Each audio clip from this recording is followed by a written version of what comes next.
All right, Gary Striewski. Espo, I'm finally in the building, dude. Here we are. Lights, camera, action. Yes, sir. Well, thanks for joining us.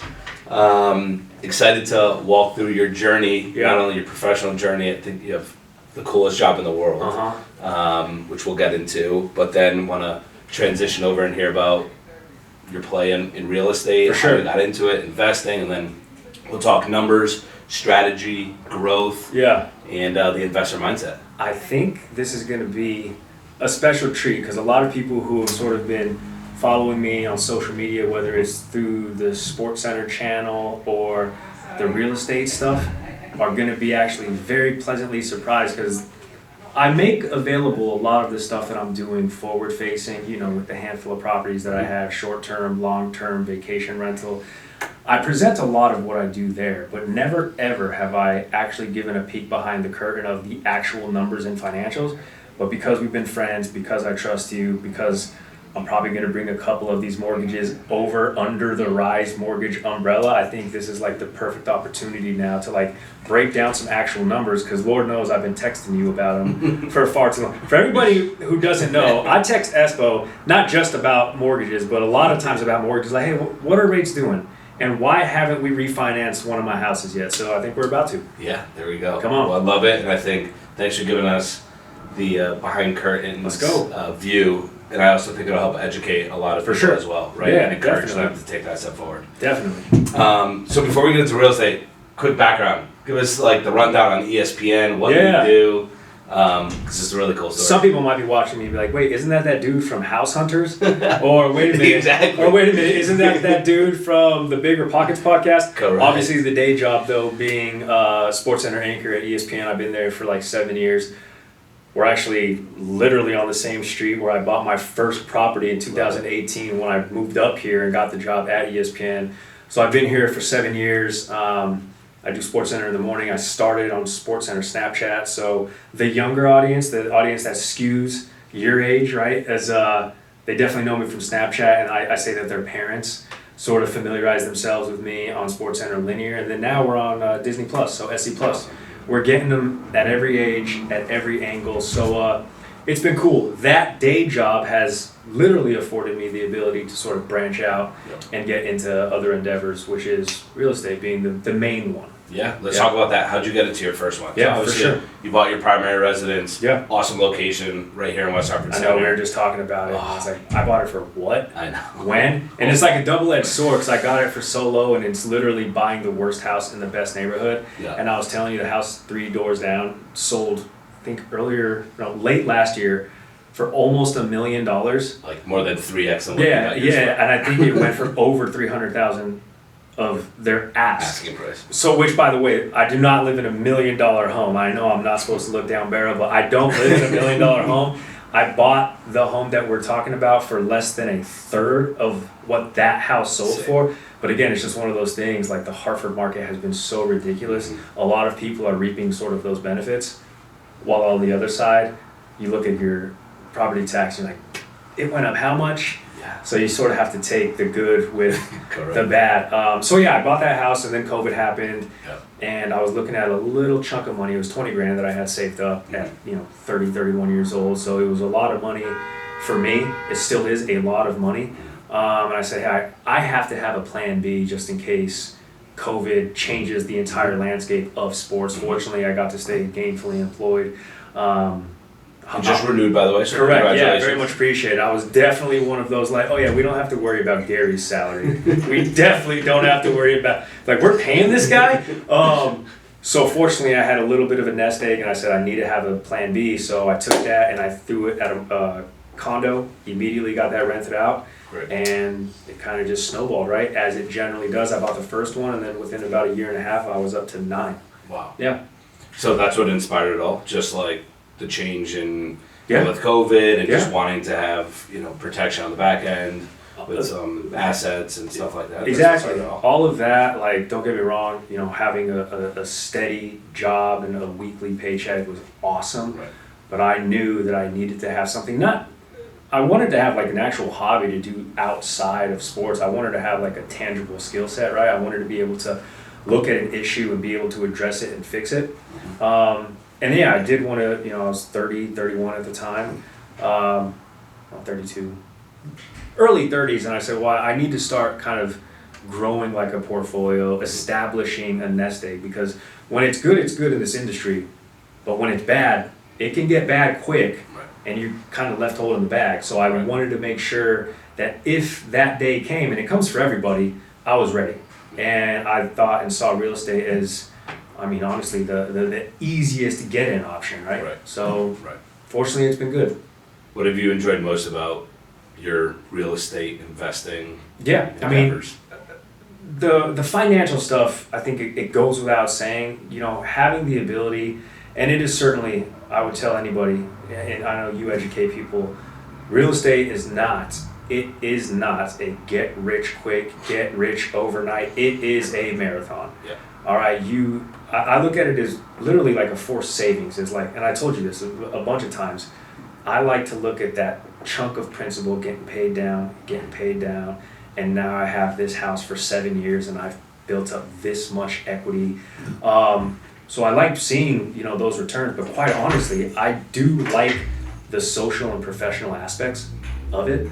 Not everybody knows what it's like to catch a touchdown, throw a touchdown, hit a game-winning, walk-off home run, or, dunk a basketball. Right. But for the most part, you get into adulthood, people know what it's like to have a mortgage and deal with, a leak, a break, a real-world problem. So it actually is nice to sort of live in this world where you can remain human, have human connection, and honestly, like, meet great people. Yeah. I know it sounds like a cop-out, but like, we sort of met via this route. Yep. We hang out, we go eat. I met your wife, met your family, know where you live. Play golf with you, so it's cool. It's a very adult thing that you can make fun. And it's cool to also drive by and be like, that's my house. That is also, that is also. I love it, and they're all different. That is also different, very cool. So it's there's a lot of really cool aspects. It's also, matter of fact, I was calculating today, which is it's kind of funny. I'm like, all right, I have X amount of years left on my contract. Let's say, I always play worst case scenario in my head. I'm like, okay, let's say after 4 years, ESPN gets sick of me, and I have 6 houses. Each year I can sell 1 house. I don't have to work for 10 years. You know what I'm saying? I'm like literally kind of doing that math every day. It's just sort of like mental gymnastics. So that's cool. It's cool to feel safe. Right. It's cool to have a safety net. Right. Yeah. So the more the merrier. Yeah. Love it. What's I guess as we're educating people on investing, and you've alluded to this quite a few times. Yeah. It ain't always sunshine and rainbows. Correct. Right? So I guess what's 1 or 2 things top of mind that you want potential investors and first-time investors to be cognizant of? Yeah, passive income doesn't exist. Right. Literally, the very first night I rented my very first condo in Hartford. I'm serious. I was working nights at the time, and I backed into my driveway, which is right up the street. Get home, cut the motor off, about to walk inside. It's like midnight. I get a text from the tenant, who literally moved in that day, Espo. Oh no. Dropped my key under the stairs. I'm like, no freaking way. No freaking way. Night 1, dude. So, and thankfully, we didn't know each other back then, but like, I was a member of Bigger Pockets, and I was listening to every podcast, watching every YouTube video. So they were like, make sure you have X, Y, and Z contingencies, backup keys, outside of work hour call fees. So I went there and I was like, hey, it's gonna be $50. Like, it's midnight and I can bring you a key. So she cash apped me. I got there and she was like drunk, right? Just like drunk off her butt. So I let her in, but it was funny. I was like, night freaking 1. That ended up being fine. Cops broke the door down in that house. It was a mistaken address one time. Yada, yada, yada, whatever. All's well that ends well there. And then a condo in Bristol I fell for like the typical, I'm not making light of a hardship. But this was one of those red flag sob stories that so many people say to avoid. The whole, I'm relocating my family, don't have a job, got 10 months, I can give you cash prepaid. And I was like, okay, cool. And this guy was like, I'm moving my family from the Bronx, girlfriend was pregnant, he had like a 3-year-old, don't have a job, but I can give you, at the time, It's like 8, 9, 10 months prepaid. It's like $11,000 cash. Boom. And I was like, all right, sick. Certainly in 10 months you're going to get a job. 10 months came and went, never got a job. So I ended up having to evict that particular tenant. So those were just 2 examples of like, it's not one of those sign a lease, hand over the keys, and we'll talk in a year. Matter of fact, this is the house I have on this street right here. I talk to that family at least once a month. And it's never like they have an issue. You know, stuff happens, but I'm always, hey, I'm sending out my HVAC guy. Hey, I'm sending out my landscape guy. Hey, I'm sending out so-and-so to fix your locks. Yeah. So we're always in constant communication. So if you want passive income, just know real estate is not it. Unless you have something 100% under management. Right.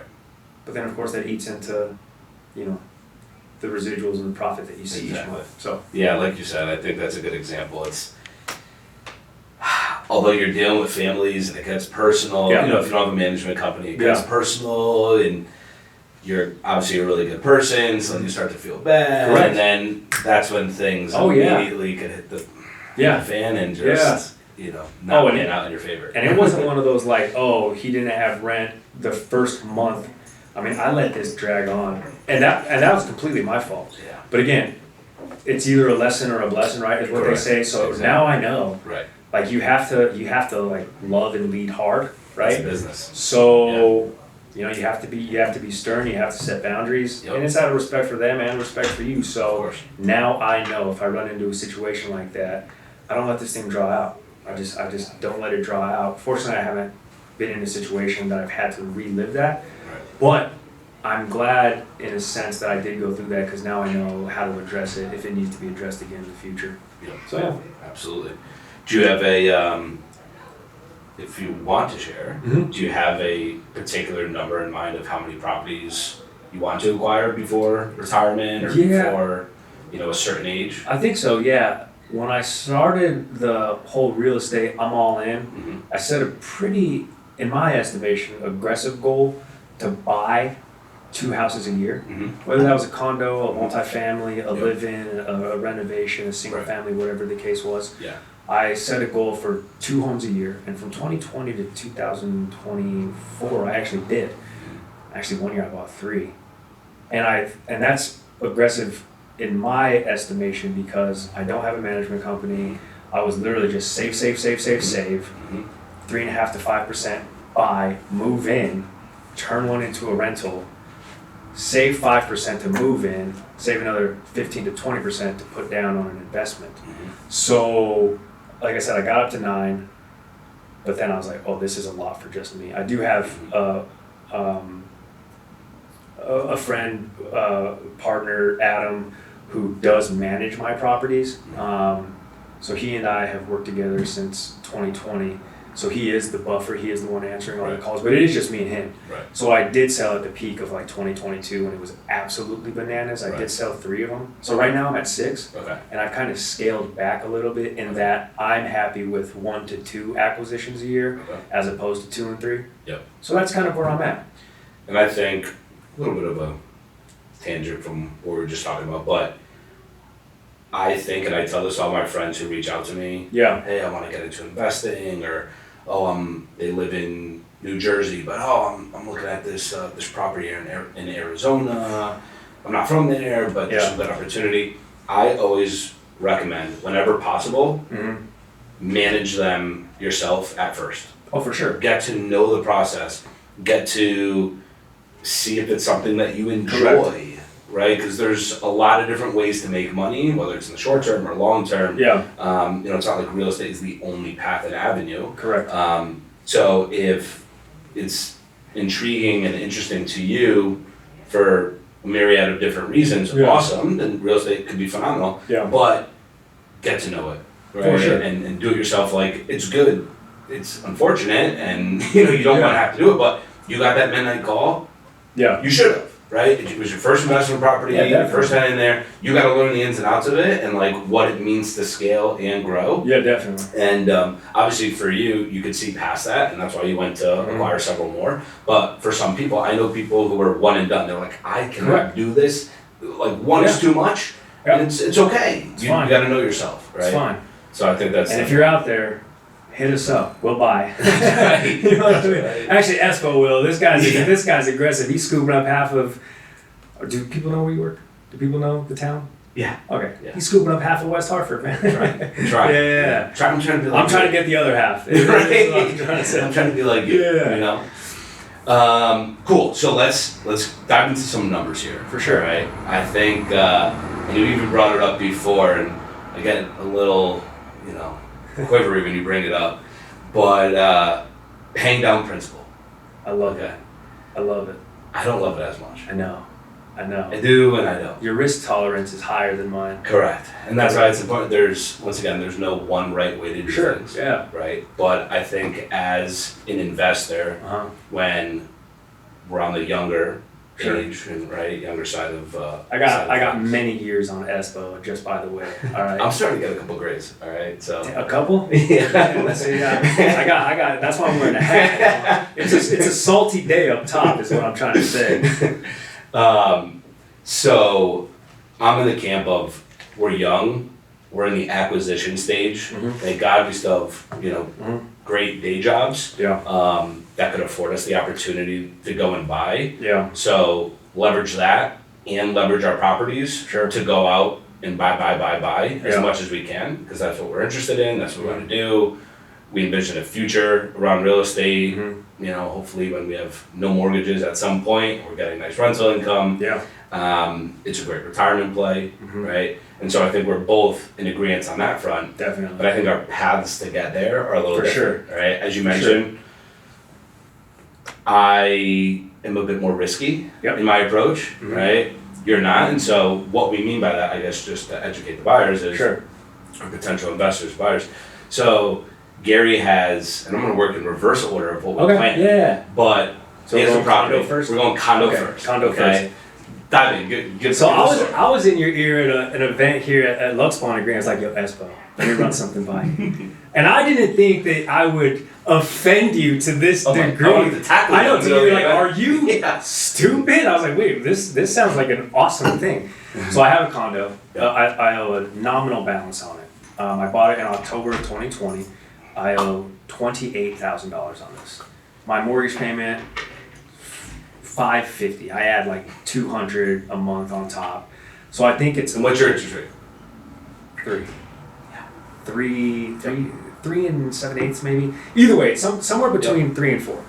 So I think it escrows at 196. The HOA is 260 because it's in a condo, and you know I basically it's $550 a month with escrow, HOA, principal. 196 just principal and interest. 196 is the escrow. Okay. So it's $550, which includes like an extra couple $100 I put on principal, and then $260 for the HOA altogether. I'm about 2.5x that in just rental income on that.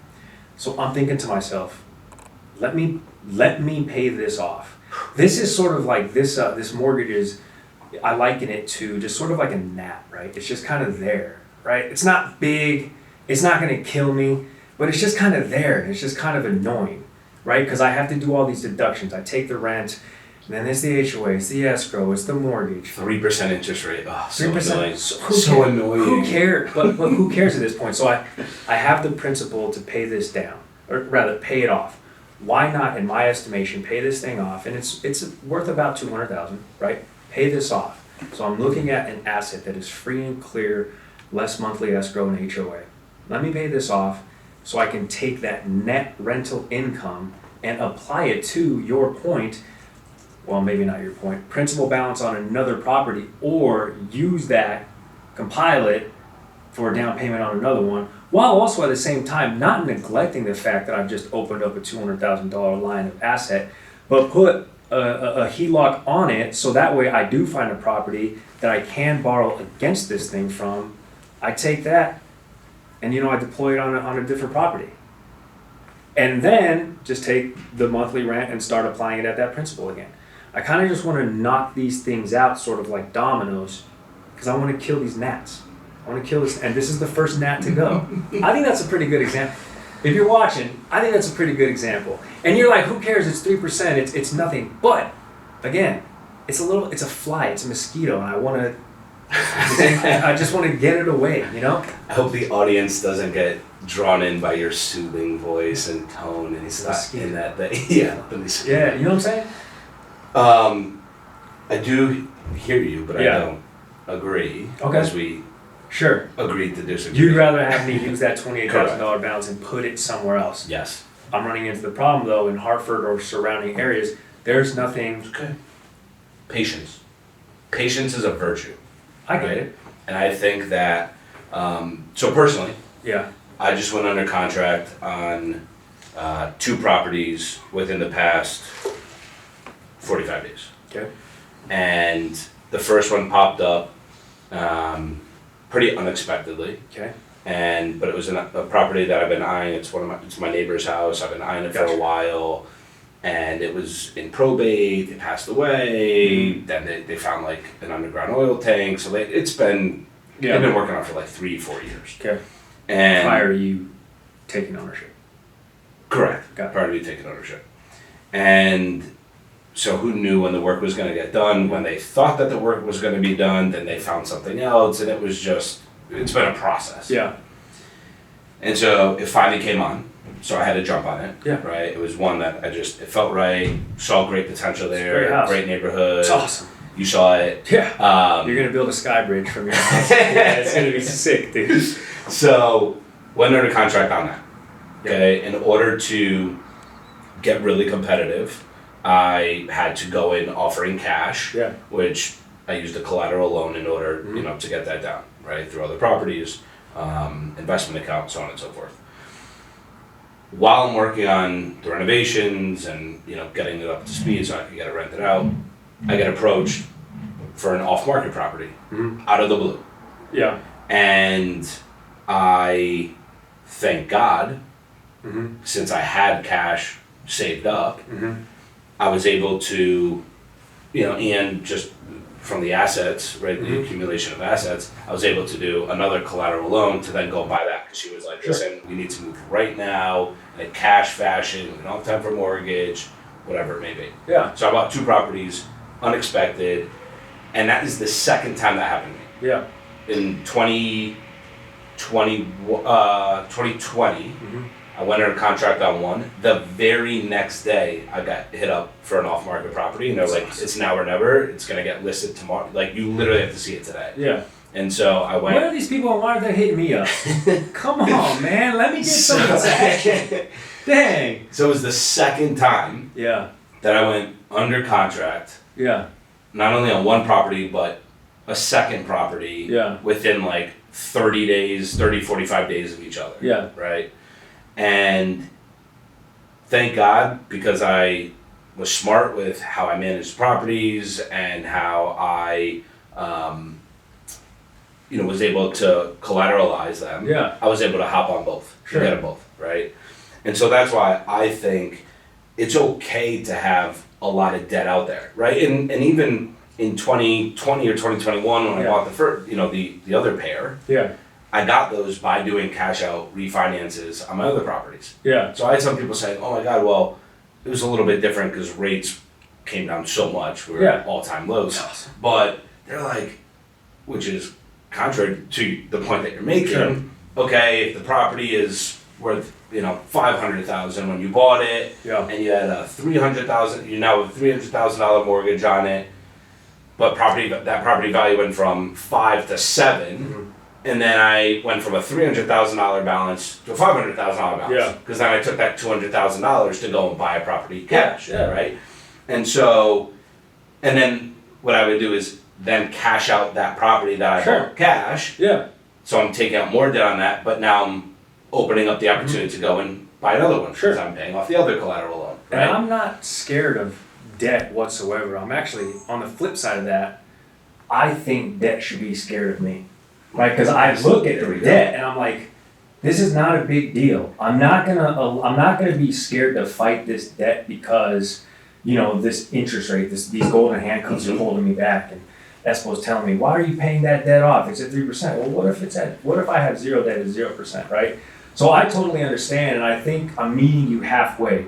Because again, I'm not getting rid of this property and this mortgage to get rid of the property. I'm getting rid of this mortgage, and I'm going to turn around and be like, Espo, can you put a HELOC on this property to 95% loan to value, 80%, 90%, whatever it is for investment properties, and that's just going to be that capital that I'm going to have when those opportunities, when people are hitting me up with these off-market opportunities, come knocking. Right. So I'm not scared to be in debt, but I'm trying to knock out debt so I can actually get more debt, right? And it's not like a threshold thing, but let me have this big nest egg so when people hit me up or when I see an opportunity, MLS or otherwise, I'm ready to go. Right. And that's all it is. And I think that was a great, that's why I didn't end up tackling you at the event, because that was like the... Well, you would have scratched it and watched too. Yeah, you would have scratched that and watched that slow, and I don't think the missus would have appreciated it. But yeah, that was our happy medium of like, don't be scared of debt, because debt is how you could double, triple your property count, right? I literally went from 3 properties to, because I bought those 2, and then like 9 months later I bought 2 more, kind of staggered. They weren't as unexpected as the 2 examples I just gave, but I went from 3 properties to 7 almost overnight by just leveraging and debting up. But it was like smart debt. I knew I could rent them out for a premium. I knew they would more than pay for themselves. And in 20, 30, 40 years, I would be very happy that I did that. Definitely. So I think we definitely agree on that. Yeah. What I see and where we came to a disagreement was why pay off the $28,000 at 3%? The principal and interest payment on that is probably just a couple $100 a month. Correct. Right? Yeah. So just you having that $28,000 nest egg on hand to be able to deploy at any point, right, is better than you paying it off and then tapping into a HELOC, which your 3% now goes to 7, 8, 9%. Plus, trust me, I hear you, but the 28,000, that's not, in this instance, there's much more than 28,000. Like, I wouldn't pay off a $28,000 balance if I had $28,000, right? So this is, again, just get this out of my ear. Let me go fight bigger fights, right? Because I'm not scared of debt. We should coin that. I'm not scared of debt. Debt should be scared of me. That's right. That's kind of a bar. Right. I like that. That's kind of a bar. Print the shirts. Hey, put the time code. I'm not scared of debt. Debt should be scared of me. I like that. I like that. So I understand that. Good. And Espo, you know I love you, but I'm still paying that mother off. I'm still paying that thing off in the next couple of months. And I'm okay with that because, like I said, because I'm going to turn around and give you the HELOC business. Okay. Perfect. But, as you mentioned, I'm not scared of debt. Correct. The debt should be scared of you. Boom. And when that time is right, you are okay pulling it out. Yeah. Pulling it out at 7, 8, 9%, and we'll see where the market is, but pulling it out at that versus 3, that's where we're going to agree to disagree. Yeah.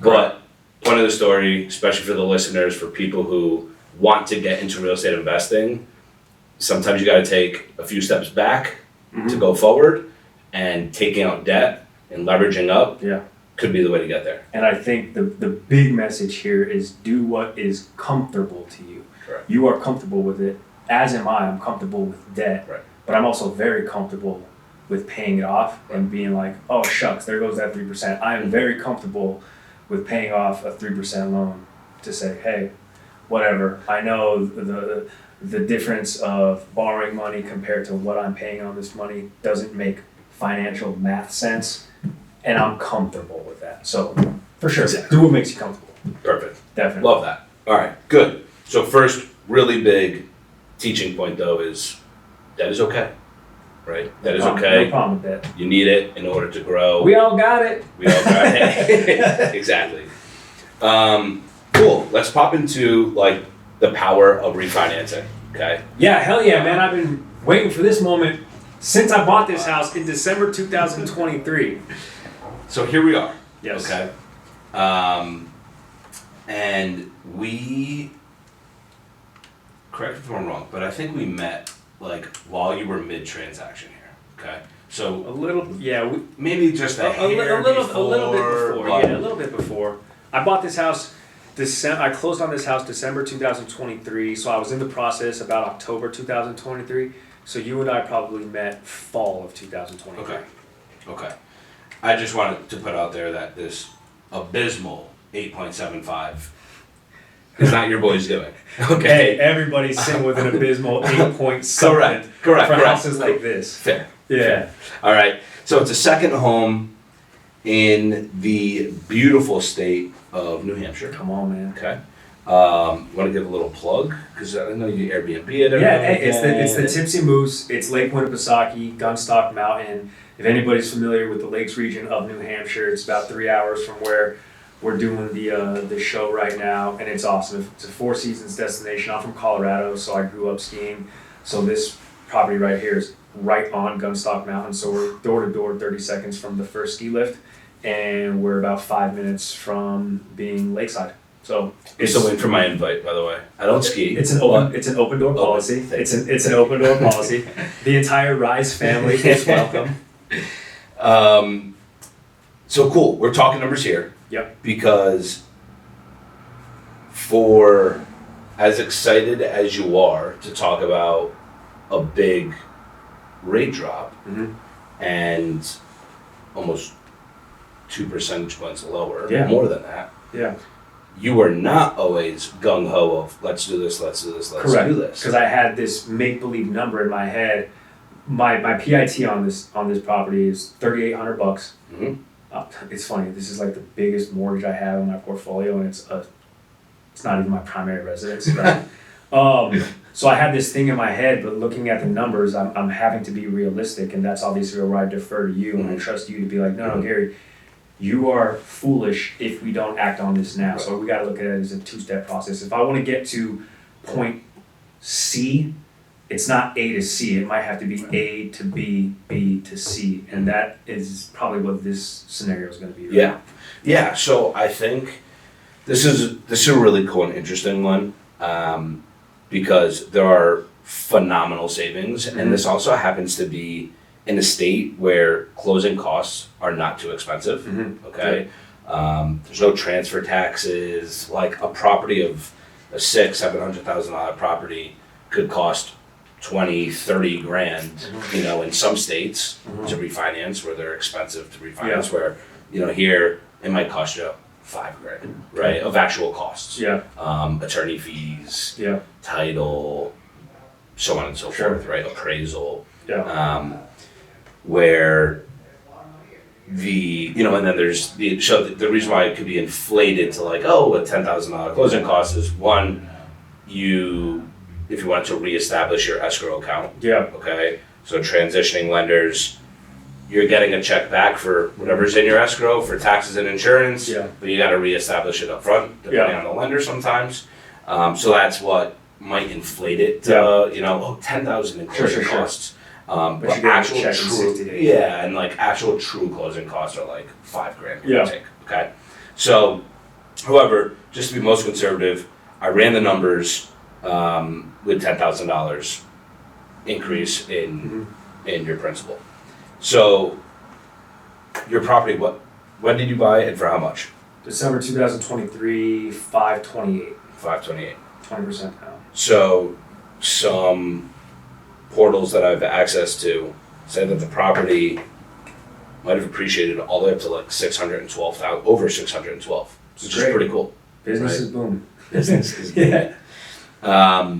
And so adding, you're right around, for your principal balance, you're right around 418, give or take, all right? Exactly. And so I added 10 to that. So I had a mortgage of 428. It actually works out perfectly because you are your loan to value is now at 70%, right? Literally to a T. Yeah. It said that the property could be 612,000.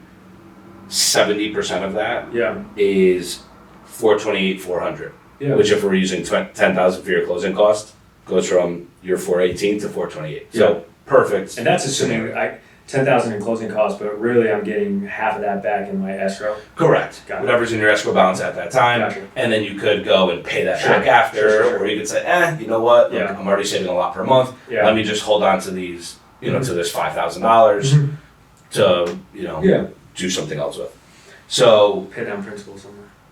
God, look at me starting. If it's high interest, yes. But so right now, okay, at your current interest rate, you're adding $100 a month to the principal every month, which I totally agree with that. Knocking off 4 years with just 100. Isn't that nuts? Just $100. Compound interest, while being awesome when you're earning, Mm-hmm. I mean, can be a killer if you're not attacking the principal. If you're not attacking the principal, and just $100 a month can knock off 4 to 5 years Yep.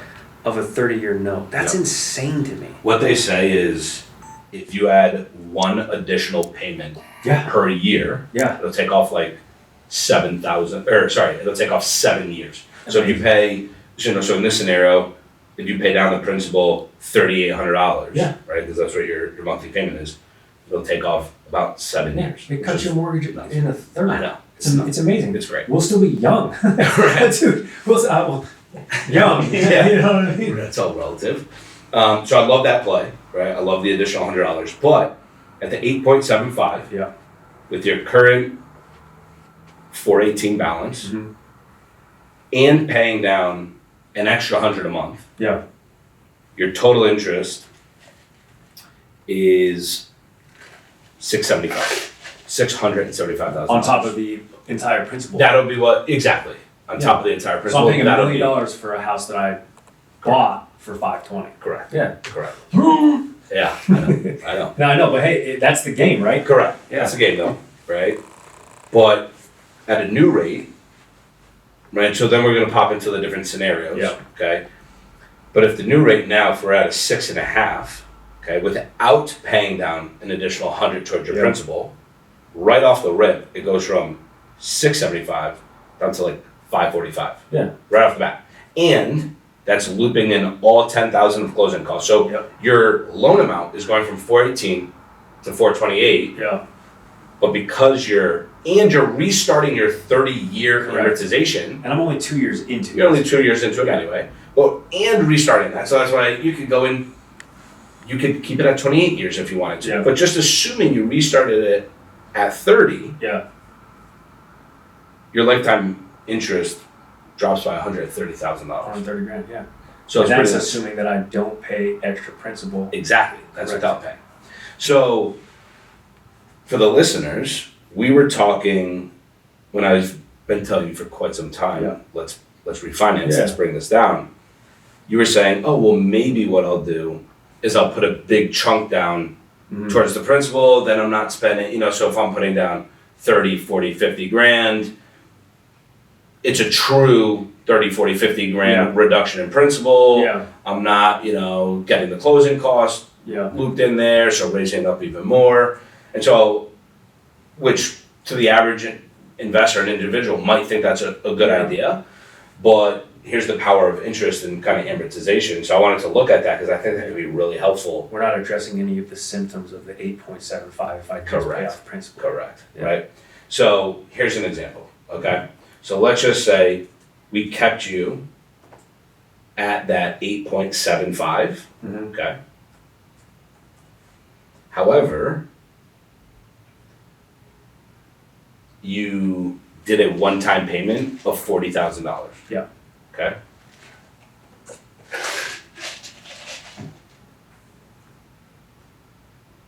Your total lifetime interest, okay, would go down to $465. Mhm.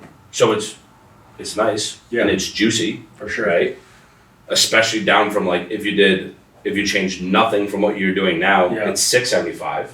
So it's Yeah. almost saving $200,000 by paying that $40,000 down. In interest. So you get In to enjoy interest. that on the back end, but you're still stuck with 875 and that PITI of 38. Correct. Yeah. Where if you turn around and which also the beauty of a refinance Mhm. is that you get to loop in your closing costs. So Yeah. you're not coming anything. And that's why we're talking, okay, your balance goes from 418 to 428, you're not bringing any cash out of pocket. Yeah. So it's, it all gets looped in.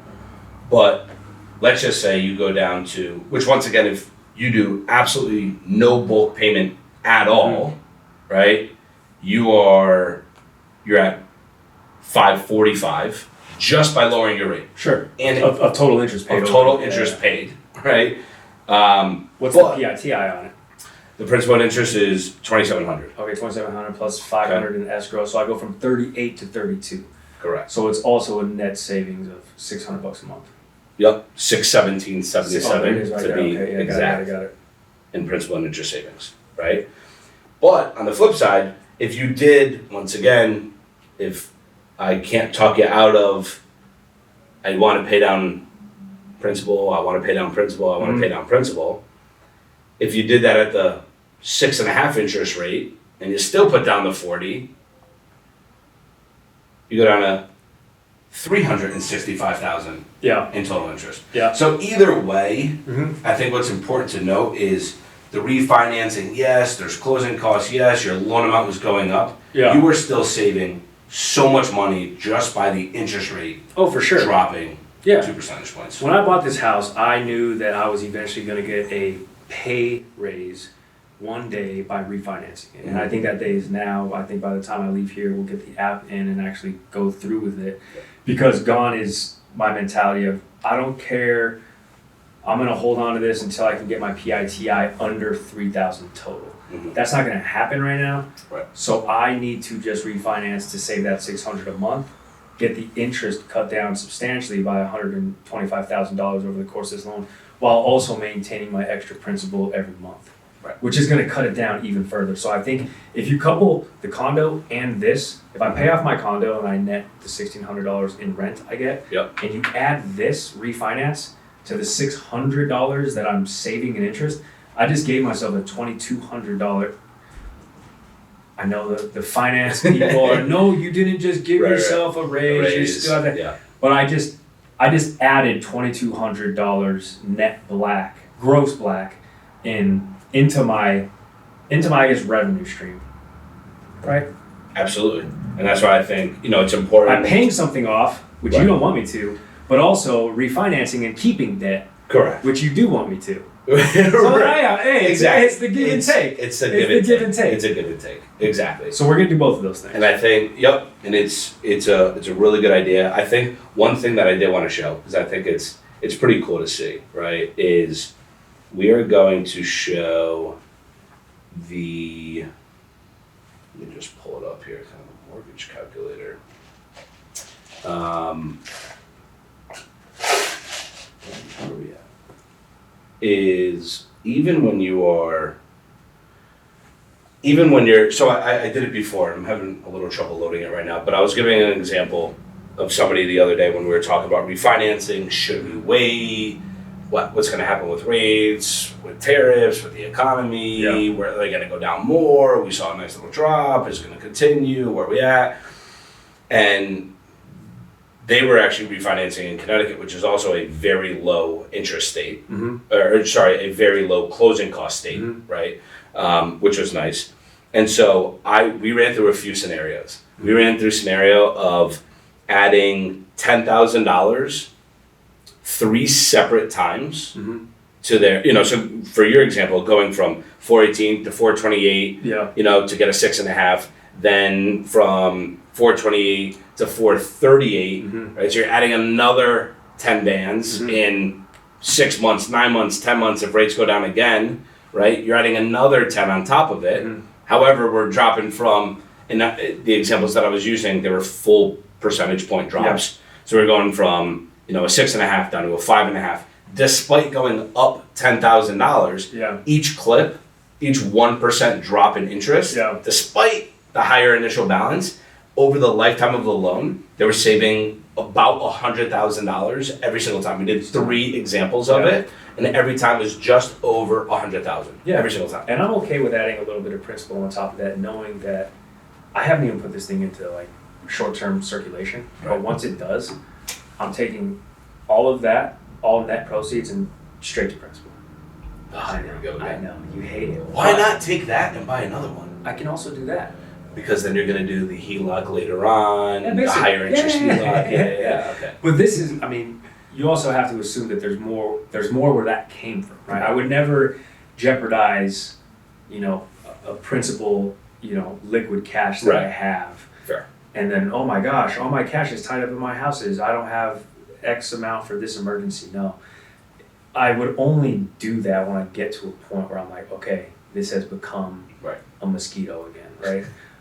And that's going to take a long time for a $420,000 balance to become a mosquito. I understand that, so I'm not saying it's going to be overnight, but I would pay that principal down semi-aggressively. Also, a potential good plug, right? So, if I'm in your scenario, right, just to show kind of the flip side of it, because once again, we have the same end goal of acquiring properties, but instead of paying down principal, what I would do is I personally focus on diversifying. Okay. So I put money in the market. Right? So I'm trying to grow that as well, just in the vein of diversification. Definitely. And taking advantage of great companies, a great market, a thriving stock market, and although we're in a little bit of a weird patch right now, hopefully things recover. Think back to COVID, which is actually funny and a different conversation, but I put first time I ever invested with a financial advisor was in January of 2020. Oh God.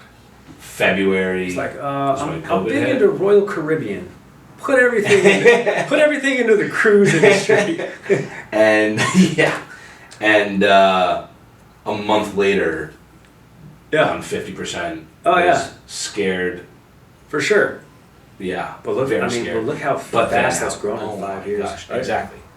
Exactly. Solid. And then the compounding interest, not from a positive perspective, compounding returns, right, has allowed that portfolio to build, which then allows me, once again, instead of taking a HELOC out, and now have the option of, okay, should I do a collateral loan against my investment portfolio to go and buy a property, right? So just because there's the same thing as you could use your home as collateral, you can use your investments. And so that's why I'm trying to strategically build both up. Definitely.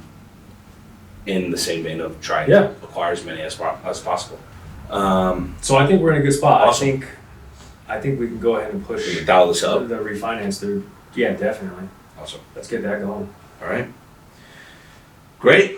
Well, this was awesome. Always a pleasure. My man, definitely. And aren't you happy we're doing this now? I don't have to text you about it anymore. What are Rake's doing? We're finally walking through the numbers. Let's do it. So let's make it happen. Awesome. Cool. All right, thanks. Get it. Thanks for coming. Absolutely.